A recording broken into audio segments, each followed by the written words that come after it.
Now I'm going to talk about towards the future of retailing and marketing. Okay, and because of the rapid development and diffusion of advanced technologies such as big data analytics, AI, machine learning, network access infrastructures are dramatically changing the marketing landscape. So what we are seeing that even yesterday we saw that there was a lot of technological development, and because of that we are adopting in our marketing strategies like based on those technologies.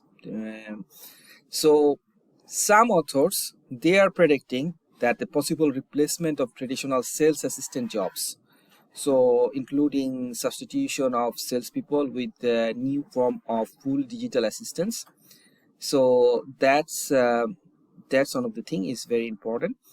And then other author hypothesized that a future scenario immersed in virtual and augmented technology. So the researcher, they are actually predicting that because of this technological development, things can be changed in many ways, but some of them are predicting that traditional sales assistant jobs will be replaced. Like, for example, we are probably more using self-checkouts, or even if you go to bank, we are more using the machines to deposit money or withdraw money. So it's more, we are seeing those kind of changes. Then we are also, some other authors are thinking that it could be more virtual augmented technologies. So for example, metaverse was a very big and trendy topics 1 year before. At the time it was lockdown, social distancing, so people thought metaverse is something big, but nowadays it's not that popular. We are not sure whether it's going to go popular or it will be adopted, but there's a lot of things happening in this area. So like metaverse is still doing a lot of things in there. So those are the new things we are thinking is actually coming in the marketing.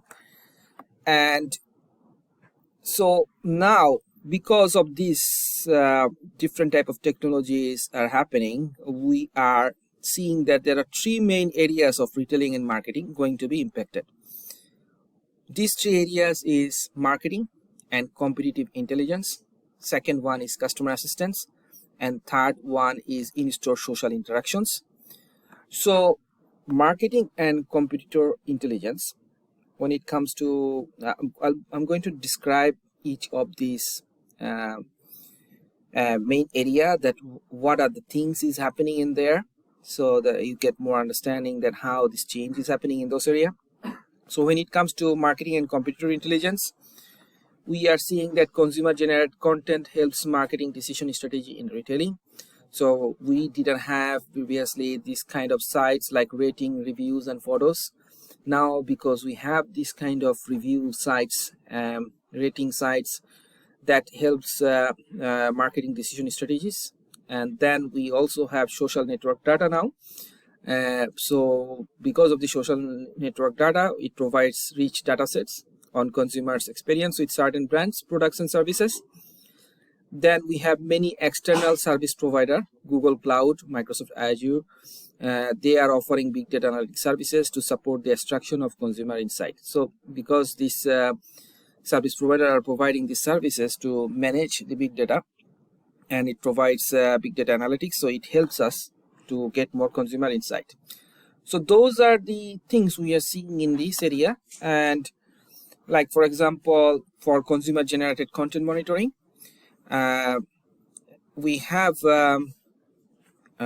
like previously what happened, that when we didn't have all the social media data, what we were doing traditionally for marketing research, we were doing more surveys, or we are doing more interviews to understand what consumer thinks. But there are some limitations doing the survey. Like for survey, you wanted to select some sample and you kind of assume that that will represent the population, but sometimes the sample you are choosing may not represent the population. So this is kind of like choosing some people and then you kind of like trying to come to a decision, but it's not actually sometimes give you very enriched response.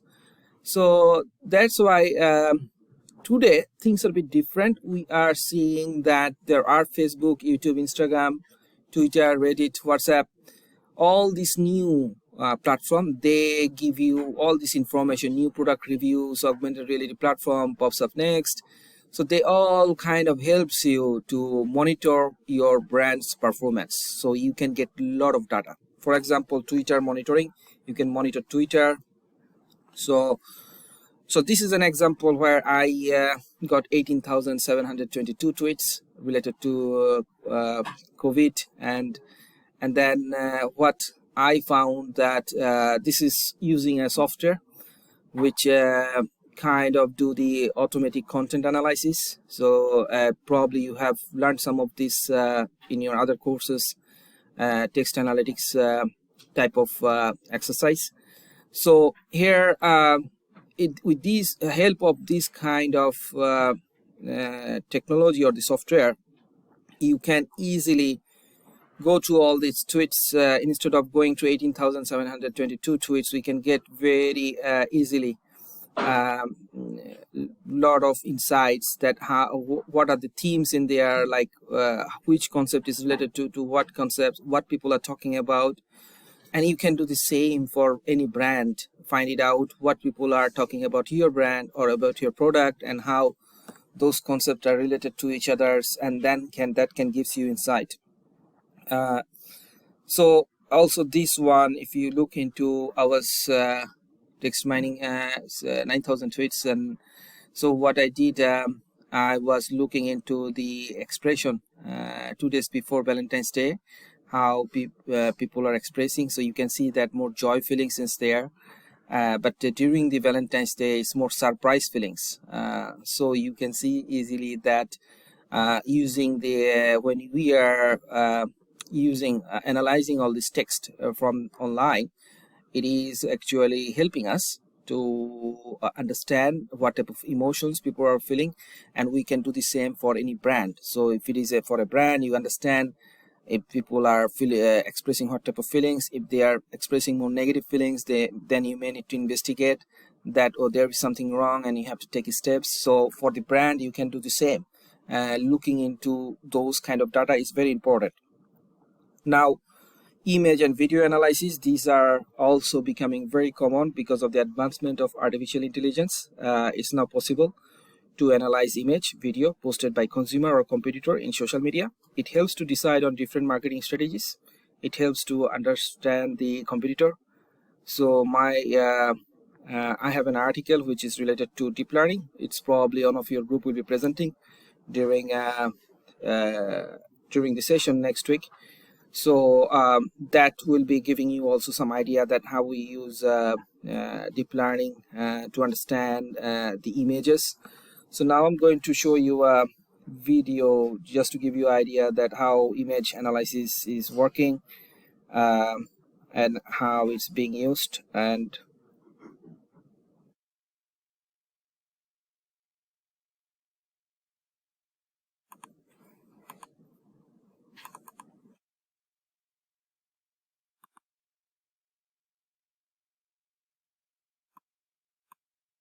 somehow it's not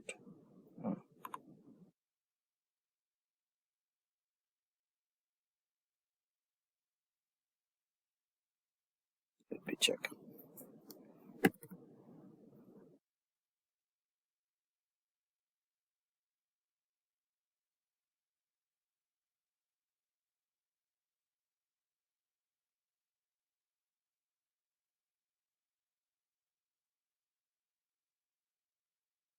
Internet got disconnected.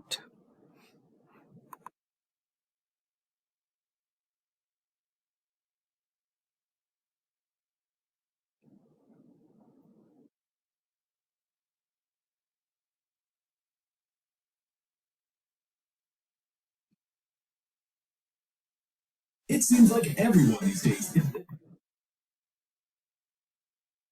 It seems like everyone these days is.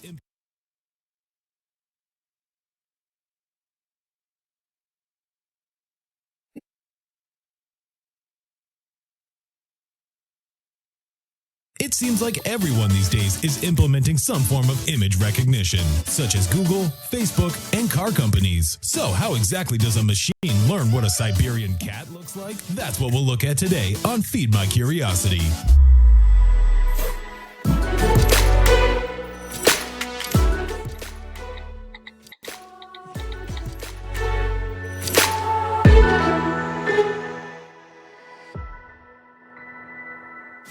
Years ago, images existed on our PC monitors as pixels. Now, with the help of artificial intelligence, we're able to do meaningful things with each of those squares and hexagons in order to boost our productivity and make our overall lives much easier. Today on Feed My Curiosity, we look at image recognition and give a basic explanation on how it works. If you like what you're watching so far, don't forget to hit the like and subscribe button to stay up to date with us. Machine learning is a subset of artificial intelligence, strives on completing specific tasks by prediction based on input and algorithms. And if we go even deeper, we learn about deep learning AI, a subset of machine learning which attempts to mimic our own brain's network of neurons to machine learn. Every day we're getting image recognition more involved in order to help us with our personal daily lives. If you see some strange looking plant your friend is growing in their living room, simply point Google Lens at it and it will tell you what it is. If your Discord friend uploads a photo of their new cat and you want to know what breed it is, just run a Google image reverse search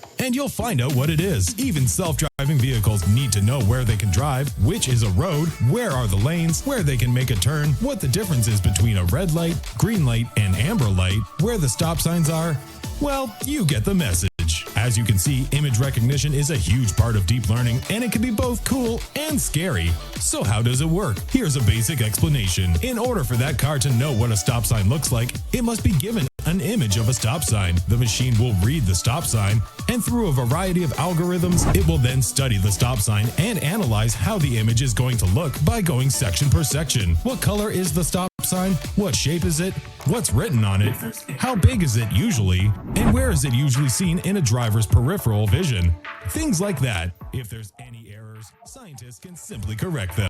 Once the image has been completely read, it can be labeled and categorized. But why stop with one image? In our perspective, we don't really need to think for half a second on what a stop sign is and what we must do when we see it. We've seen so many stop signs in our lives, it's pretty much embedded in our brains. So, the machine must read many different stop signs for better accuracy. That way, it doesn't matter whether the stop sign is seen during foggy or rainy conditions, during the night, or during the day, because the machine has seen a stop sign many times. It can know it's a stop sign just by looking at its shape and color alone. All of that sounds really cool, right? But it can also be scary. If you upload and back up your photos, go check out your photos. If you haven't sorted anything, you'll notice that Google has done it for you. There's a category for places, things, videos, and animations, and maybe others. And if you go to things, you'll see that Google has sorted your photos into albums based on where Google thinks they belong. So you'll have photos labeled as food, beaches, trains, buses, and whatever else you may have photographed in the past. This is all thanks to the work of Google's image recognition analysis.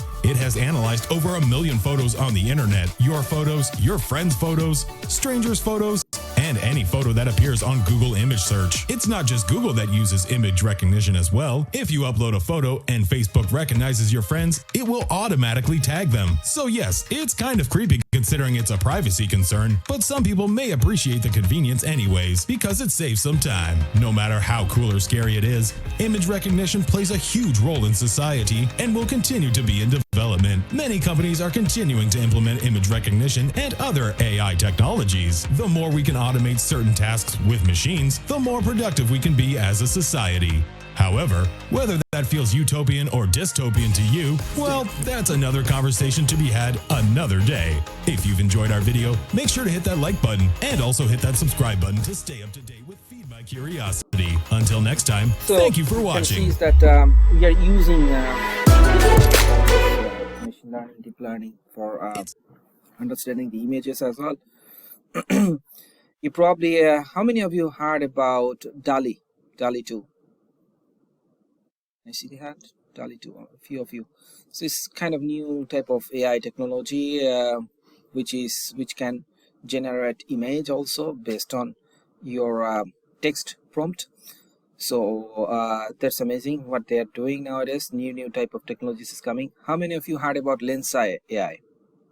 Lensa? That's an app.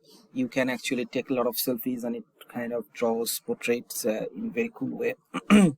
So those are different type of technologies and products are coming using AI, and we are also using all these in our research as well. So we are trying to understand. So now I'm going to show you a video of iMotion. It's a software. I was using part of it for one of my research. It's a very complex software and it does so many things and it's do very advanced research because of this advanced technology. So let's see what this software can do.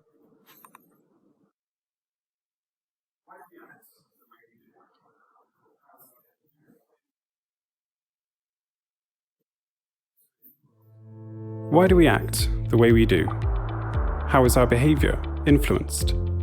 And why is behavioral change so difficult? Understanding the answers to these questions can help improve healthcare, enhance education, and create better consumer experiences. By collecting real-time, naturalistic data, it's possible to generate a deep and valid understanding of those actions, thoughts, and feelings that shape our behavior. This can be done with the help of tools like eye tracking, EEG, facial expression analysis, electrodermal activity, and ECG that each give access to hidden behavioral signals. Setting up research with these data collection devices can, however, be difficult. Each typically requires a different software to run through. Synchronizing and managing multiple data streams from different devices is a challenge that slows down research and leaves room for errors. That's why we built iMotions, the complete software solution for carrying out human behavior research. We make it easy to connect and collect from multiple biosensors, to synchronize data from multiple sources, to present stimuli in any environment, and to scale your behavioral research when you need to. With iMotions, researchers spend less time programming and setting up experiments, and more time getting answers. We provide training to help you get started and support to sustain your growth. Some of these features are Contact us today to get started. So some of these features are quite important for marketing research. For example, eye tracking. So for example, if you are designing a content or if you have a website, you may want to see is that, or if there is a video advertisement and you wanted to see that where the consumers are more looking at in your video advertisement, either the attention is more going towards the product or not. So because you are tracking the eye of the customers throughout this video. So those are the kind of technology we are using nowadays in market research, or also like facial expression. If you are generating some kind of content and if you're seeing that people are really smiling or people are really sad about looking into, you can actually look into their emotions, and that facial tracking software can read throughout the time when they're watching that video and understand how your content is performing or not. So those kind of things we are more using. There are more technologies like heat map we are using when it comes to understanding the websites. So what do heat map do? That kind of like keep a record where most consumers are going to a particular website, which page or where in the website they are more clicking. So that gives you understanding that where the customers are more clicking, and you get more insight in that way, that how to really make sure that either you can improve the service in that way, or customers are putting more attention in a particular places where you don't want the attention to be going in there. So it kind of helps you with all this data and with all this analysis. Now we are going to talk about customer assistant, which was the second pillar of change. So in case of customer assistance, we are saying that automation is increasingly becoming of critical importance in retailing. For instance, like self-service technologies, augmented reality, virtual reality technologies, and robotic service facilitate improvement to the efficiency of quite standardized activity that fulfill given sets of customer needs. So the relational technologies such as AI are able to adaptively interact with customers. So we are seeing those kind of examples that in the customer assistance, that these automations are happening. There are self-service technology, augmented reality, virtual reality technologies is there, robot is being used. So the integration of virtual agents or artificial intelligence application for the development of newer and more efficient virtual assistants such as chatbot, able to mimic human language and conversation and provide more realistic experience. For example, ChatGPT is the new type of topic. How many of you have heard about ChatGPT? So yeah, majority of you heard about ChatGPT, and it's just a very hot topic. Everybody's talking about ChatGPT, and it's normal to know about ChatGPT. And the thing is that ChatGPT is actually grabbing all this attention, and with the ChatGPT, things are changing quite a lot in marketing as well. As I mentioned, when there is a new technology, things are going to change. ChatGPT can do quite a lot of things in digital marketing. ChatGPT can write contents, digital contents. So ChatGPT will be very useful. At the same time, Chatbot was previously used, but with the new type of attention to ChatGPT, I think more companies will start using Chatbot, because it's becoming more efficient in that way. So for some luxury retailers already introduced within their Facebook pages the possibility for client to chat with the brand through chatbot, like Ted Baker Seymour, Victoria Beckham's messenger experience to support customer in getting help or finding inspirations. So these there are retailers, they are already trying to give customers the experience integrating chatbot, and they are automating the chatbot in that way.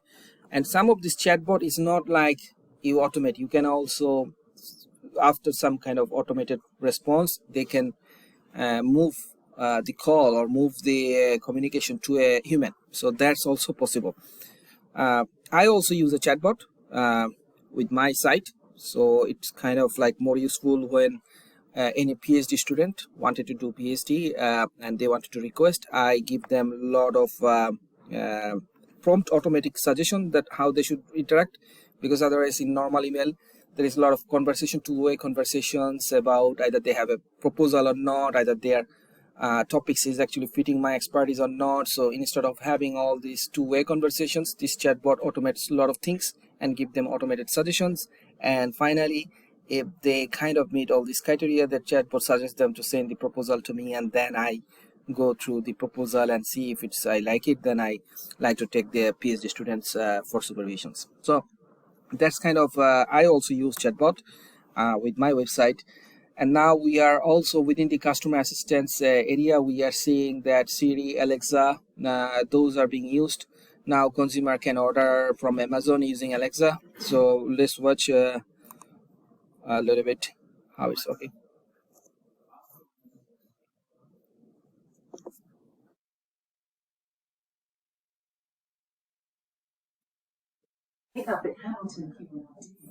Alexa, ask Domino's to place my quick order. Okay, you have a 1 Supreme on Classic Crust for pickup at Hamilton QLD. With the Alexa offer, your order comes down to $12.95, saving you $3.89. Would you like to place this order? Yes.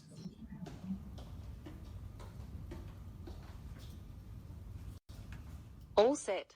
Your order's been sent. You can track now, the status of your order I'm going to talk about AR and Domino's VR to marketing. track my order. So Thank you for using Domino's. Sometimes there is a little bit confusion. What is augmented reality and what is virtual reality? There may be some confusions. So what is actually augmented reality? Augmented reality refers to the integration of actual world with digital information about it. So actual object and people cast an information shadow, an aura of data, which when captured, processed intelligently, can offer extraordinary value to customer.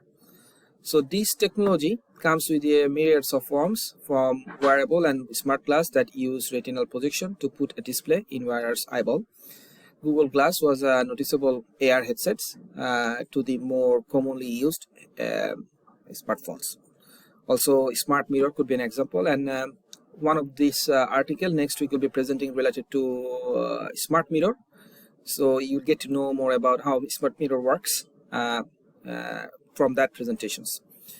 So now to understand what is augmented reality, let's watch this video and it will be more clear. as an example.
So we can see is that augmented reality is able to grab attention much better than the other content because of its uniqueness.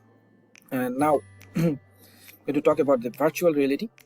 So virtual reality refers to the complete 3D virtual representation of the actual world or of object within it. For instance, AutoCAD software allows architect, engineer and design professional to create precise 3D drawing of actual building before they make changes to them. So virtual 360-degree tour invite others to visit faraway sites. So this VR is actually the 3D, completely the 3D representation of the actual world. And what we do, like with the software, you can design 3D. Like for example, if you wanted to extend your house, instead of going for a completely expensive extension and you realize there would be some mistakes, normally people tell the architects to design the extension in the 3D version and see either they like all these settings and everything, they like inside or not, colors and everything, and then they decide whether they want to go ahead or not, because going for the main expensive construction could be more expensive if you make a mistake. So it's better to design 3D. So there's a lot of implementation of virtual reality, and so there is also a little bit confusion, like what is augmented reality, what is virtual reality. So these are the difference between augmented reality and virtual reality, and we are using this kind of technology quite a lot. And metaverse is going to use these technologies, augmented reality and virtual reality. And when metaverse will come, a lot of things are changing, a lot of companies are implementing, like for example Dubai is introducing their Dubai city in the metaverse type of environment to encourage people to visit Dubai city in the metaverse and order things over the metaverse. So those kind of things is actually going to get popular. A lot of big companies are trying to open their own metaverse type of environment where people can go and interact. And one of the good thing about this kind of technology is that these are multi-sensorial kind of technology. So people may find it more entertaining in a way that because multi-sensors is working and you get the experience in more better way. So that may actually improve the interactions in many ways. So we are watching, and that this could be a future of marketing as well. So these are the technologies is coming. Also, the reason I'm talking is that because for your group report, you have to think about towards the future of marketing. So how the future is moving towards it, going to give you idea that where we are moving. So in-store social interactions is the third pillar of change, what I mentioned. So the third pillar of change is that social networks such as Facebook, Pinterest provide customer with access to a large range of social connection that are able to interfere with the shopping experience at various levels. So Pantano and Gandini, they demonstrate that young people actively access social network from the store to support and empower the shopping experience and guide the purchase decision. So what they have noticed that when young customers, they go to store to buy something in person, they are still going to their phone and checking the reviews, and that is very noticeable that they are actually trying to get access to other customers' opinion. So what I was also mentioning yesterday, the same thing, the reverse marketing concept I was mentioning, is that the use of social network from within the store introduce a new retail perspective that shift from customer to employee relationship towards customer to customer relationship. So previously, when we didn't have social media, we were at the time, it was more employee were managing the relationship with the customers. But with these new websites like social media review sites available, customers are now trying to making relationship with the customer because customer trust customer more than what the companies are saying. So those things are becoming common. So that's why retailers are recommended to provide new shopping experiences, embedding social network experiences to make the best users of this tool, resulting in higher customer loyalty and positive word of mouth communication and better store and retailers image. So these are the three pillars of change we are seeing so far that happening in marketing and retailing